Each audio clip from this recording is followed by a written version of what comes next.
Halo Bes, selamat malam. Semoga lelah kalian hari ini menjadi berkah ya. Alur cerita film yang akan saya ceritakan kali ini film yang berjudul The Girl Who Escaped.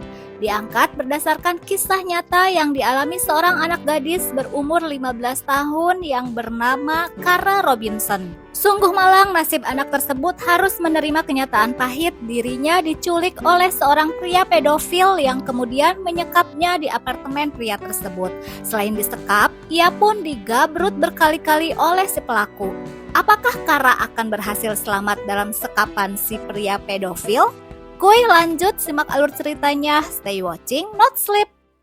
Where is Kara? Cerita dimulai dengan diperlihatkan oleh dua orang gadis yang telah merencanakan pergi ke sebuah danau sore ini. Mungkin di sana sebagai tempat ajang kumpul para ABG untuk saling tebar pesona. Sebelum berangkat, Kara menghubungi ibunya untuk meminta izin pergi ke sebuah danau yang tak jauh dari tempat tinggal mereka. Secara bersamaan, Jessie pun meminta izin pada ibunya, namun ibunya menyuruh Jessie untuk menyiram tanaman sebelum mereka pergi. My mom did say we have to water the plants, but then we can go. Okay, good to go then. Karena waktu sudah menjelang sore, akhirnya Kara mengambil alih pekerjaan Jessie untuk menyiram tanaman di halaman rumahnya. Sedangkan Jessie pergi mandi untuk bersiap-siap. Saat sedang menyiram tanaman di halaman depan rumah, Kara dihampiri oleh seorang pria yang berpura-pura menanyakan alamat palsu. Kemudian pria itu mendekati Kara. Lalu tiba-tiba, If you scream, I'm gonna shoot you. You gonna come with me? pria itu menodongkan senjata menyuruh Kara untuk masuk ke sebuah box yang sudah dia siapkan di dalam mobilnya. Kemudian pria itu pergi membawanya. Di scene lain, Jessie nampak sudah siap untuk pergi. Namun saat mencari keberadaan Kara, ia tidak menemukan Kara di sekitar rumahnya. Menyadari Kara tidak ada di rumahnya, Jessie pun mulai panik. Kara! Di scene berbeda terlihat pria itu membawa Kara ke sebuah tempat. Dia mengancam Kara untuk mengikuti perintahnya jika ingin selamat. Entah apa maksud tujuan pria itu yang tiba-tiba menculik Kara. Kemudian pria itu mengikat tangan dan kakinya. Kembali ke Jessie yang sedang menghubungi ibunya Kara. Mengetahui ibunya tidak menjemput Kara, Jessie semakin mengkhawatirkan keadaan bestinya. Ibunya Kara yang mencemaskan putrinya segera menghubungi Ryan, karena si ibu mengetahui kalau Kara akan pergi bersama Jessie dan Ryan. Mendengar Ryan tidak mengetahui keberadaan Kara, si ibu segera menghubungi pihak berwajib. Di scene berbeda, nampaknya Kara dibawa ke sebuah apartemen. Setelah melepaskan semua ikatan, pria itu membawanya ke kamar. Pria itu mulai menjelaskan aturan yang telah ia buat. Kara harus menuruti perintah dan jangan pernah berpikir melarikan diri jika ingin selamat dari kejaran peluru pistol yang selalu ia genggam. Kara pun diminta untuk memanggilnya Daddy. Bukan Daddy Somantri ya, Bes. Si pria melanjutkan aksinya dengan mencatat data diri Kara, sampai urusan keperawanan dan keintiman Kara dengan pacarnya pun ia tanyakan. Yang lebih gokilnya lagi, pria itu menanyakan pada Kara apakah dia pernah masturbasi. Yes, Daddy. Ternyata si pria itu adalah seorang pedofil. Kemudian si pria itu menyuruhnya berbaring di tempat tidur dan membuka semua pakaiannya. Get in. Di scene lain, Debra, ibunya Kara, sedang membuat laporan tentang kehilangan putrinya pada seorang sheriff. Namun, sheriff yang menangani kurang merespon dengan baik laporannya. Karena si sheriff beranggapan Kara bukanlah sosok anak kecil. Kemungkinan besar ia kabur. You need to find her. I'm sorry. I will file this report. Officers will know to be on the lookout. Kembali ke Kara. Kara yang apes, akhirnya ia harus menerima kenyataan pahit kalau dirinya disekap oleh seorang pedofil. Si pria mengaku kalau dirinya dulu seorang mantan angkatan laut. Pria itu berkata kalau dirinya tidak akan menyakitinya selama Kara mau mengikuti aturannya. Pria itu berjanji akan melepaskannya kalau sudah mencicipi tubuh Kara. Kemudian si pria itu mulai memutar video esek-esek dan menyuruh Kara untuk menontonnya. Di scene lain, ibunya Kara masih sibuk menghubungi teman-temannya Kara untuk menanyakan keberadaan putrinya. Di dalam apartemen itu, Kara mencari cara untuk bisa melarikan diri. Saat si pria akan menelepon seseorang, dia menyuruh Kara untuk masuk kembali ke dalam box dan menyumpal mulutnya, karena khawatir Kara berteriak saat dirinya sedang menelepon. Malam itu, ketika akan tidur, tangan dan kaki Kara diikat di atas ranjang. Di keesokan pagi, Kara terbangun dan melihat si penculik yang masih terlelap tidur efek lelah. Kara berusaha untuk melarikan diri. Secara perlahan, Kara membuka ikatan di tangan dan kakinya. Kemudian Kara berlari keluar lewat pintu belakang. Setelah berhasil keluar meloloskan diri, Kara menghentikan sebuah mobil untuk meminta pertolongan.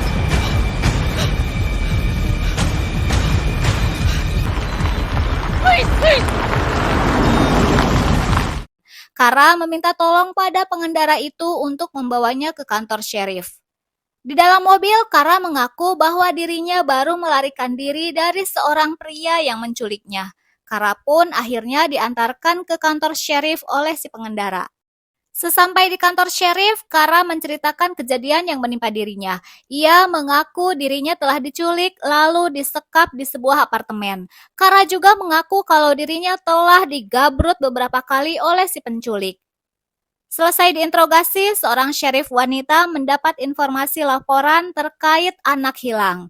Kemudian, sheriff yang menangani segera menghubungi Debra, ibunya, untuk memberi kabar mengenai putrinya yang telah berhasil ditemukan. Roland with the Richland County Sheriff's Department. Is it Kara? Yes, ma'am, we have your daughter here. Lalu polisi yang menangani meminta polisi wanita itu untuk menginterogasi si pengendara yang mengantarkannya ke kantor sheriff. We can't remember. I mean, it was just a girl coming out of nowhere. It's all right. Tak lama kemudian mereka segera pergi menuju apartemen si penculik. Sheriff menanyakan ciri-ciri si penculik pada seorang pria paruh baya. Pria itu meminta ciri yang lebih spesifik karena ciri-ciri orang yang dimaksud banyak di apartemen tersebut. Kemudian Kara keluar dari dalam mobil membantu menjelaskan ciri-ciri si pelaku. Seorang penghuni apartemen yang memelihara beberapa hewan di apartemennya. Mendengar penjelasan Kara, si bapak baru connect dan menunjukkan kalau pria dengan ciri-ciri yang Kara sebutkan ada di apartemen nomor 301. Kemudian sheriff kembali ke kantor dan menghubungi timnya untuk mengintai di lokasi apartemen tersebut. Sesampai di kantor sheriff, terlihat ibunya Kara dalam keadaan panik karena mengetahui putrinya tidak berada di kantor. You called me. You called me to tell me that she's here. What? And she's not? Tak berselang lama, Kara pun tiba di kantor sheriff setelah sebelumnya menunjukkan apartemen keberadaan si pelaku penculikan. Di scene lain, beberapa sheriff yang baru tiba di TKP langsung memburu si pelaku.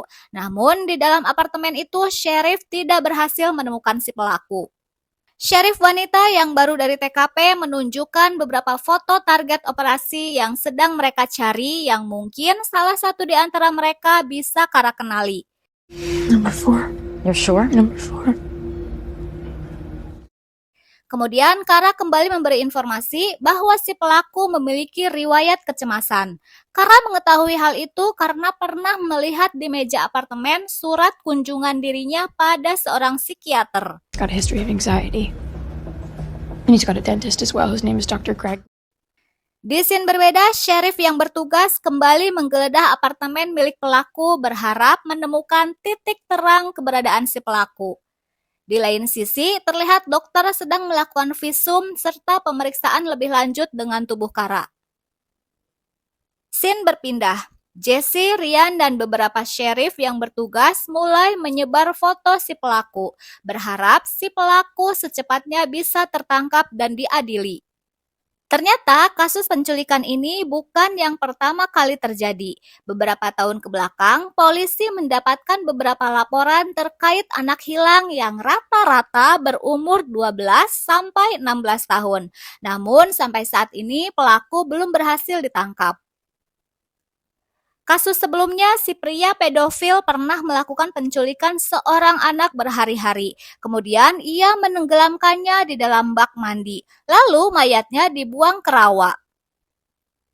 Sudah 5 tahun kasus pembunuhan berantai ini terjadi dan baru kembali mencuat. Namun polisi yang bertugas belum berhasil mengungkap kasus tersebut hingga saat ini. Sheriff mencurigai Evonit sebagai pelakunya, namun mereka belum mengantongi cukup bukti untuk melakukan penangkapan. Saat olah TKP, polisi berhasil menemukan catatan milik Evonit mengenai nama-nama korban target yang akan ia culik. Sebenarnya, target penculikan kali ini adalah Jessie. Namun, daripada pulang tanpa hasil, akhirnya si penculik membawa Kara yang saat itu sedang berada di rumah Jessie. Ungkap salah satu polisi yang menangani kasus penculikan. Tak berselang lama, Sheriff wanita memberikan informasi terbaru mengenai istri Evonit yang bernama Ashley untuk dimintai keterangan. Setelah menjalani beberapa kali pemeriksaan, akhirnya Kara diperbolehkan pulang kembali ke rumah. Di keesokan pagi, terlihat beberapa sheriff yang berjaga-jaga di rumah Kara. Ketika Kara meminta izin untuk menemui Ryan pada ibunya, namun ibunya tidak mengizinkan. Ia khawatir karena si pelaku masih berkeliaran di luar dan belum berhasil tertangkap. Tak berselang lama, Jessie menemui Kara untuk menanyakan apa yang sebenarnya terjadi. No, I just wanted to see you. To see if you were okay. Di scene berbeda, Sheriff sedang menginterogasi Ashley, istri si pelaku. Namun, istrinya tidak mengetahui kalau suaminya berperilaku seperti itu. Justru saat ia berada di rumah, tidak pernah sama sekali menunjukkan sikap seperti dugaan Sheriff yang telah ia lontarkan pada suaminya. Tak lama kemudian, adik si pelaku mendatangi kantor untuk memenuhi panggilan. Stephanie mulai bercerita mengenai Evonit. Menurut pengetahuannya, Evonit berada di dalam mobil milik Ashley. Namun, Evonit telah mengganti plat nomor mobil milik Ashley. Stephanie juga mengatakan kalau kakaknya masih berada di dalam kota. Stephanie kembali menceritakan bahwa kakaknya bukan pertama kalinya melakukan hal ini pada gadis muda. Pada akhirnya, Stephanie yang sebelumnya berusaha menutupi keberadaan sang kakak, ia memberitahu Sheriff kalau Evonit kakaknya kemarin sore menghubunginya. Kini ia sedang berada di sebuah motel. Mendengar itu, Sheriff segera meluncur ke lokasi di mana si pelaku berada. Di dalam hotel, Sheriff kembali kehilangan jejak. Ia tidak berhasil menemukan si pelaku di sana. Mereka hanya menemukan beberapa pakaian milik pelaku dan sebuah kemeja yang diduga milik Kara. Sheriff yang mengejar keberadaan si pelaku akhirnya mulai mendapatkan titik terang setelah melacak dan menyadap ponsel milik Evonit. Diketahui ia menghubungi Ashley, istrinya. Sheriff kemudian menghubungi Ashley. Ashley memberitahu bahwa sore nanti dirinya akan menemui Evonit di sebuah tempat makan. Sheriff yang dibantu oleh FBI segera mengawasi lokasi yang menjadi titik di mana mereka akan bertemu. Sampailah pada waktu yang telah ditentukan. Sheriff yang sedang mengawasi di lokasi melihat keberadaan si pelaku yang berjalan menuju lokasi. Ia yang sudah mencium keberadaan Sheriff lantas pergi melarikan diri. Di scene berbeda, Kara yang mulai jenuh berada di rumah kembali meminta izin kepada ibunya untuk keluar rumah menemui Ryan yang sedang bertanding baseball. Dengan sedikit khawatir, ibunya pun mengizinkan Kara untuk pergi ditemani Jessie dan Sheriff yang akan menjaganya. Kembali ke Sheriff yang terus mengejar Evonit, si pelaku penculikan. Pada akhirnya, Sheriff berhasil menghentikan Evonit dari pelariannya. Evonit mencoba menodongkan senjata kepada Sheriff yang akan menangkapnya, lalu kejadian tidak terduga pun terjadi. Evonit pun tewas dengan cara menembakkan peluru ke dalam mulutnya.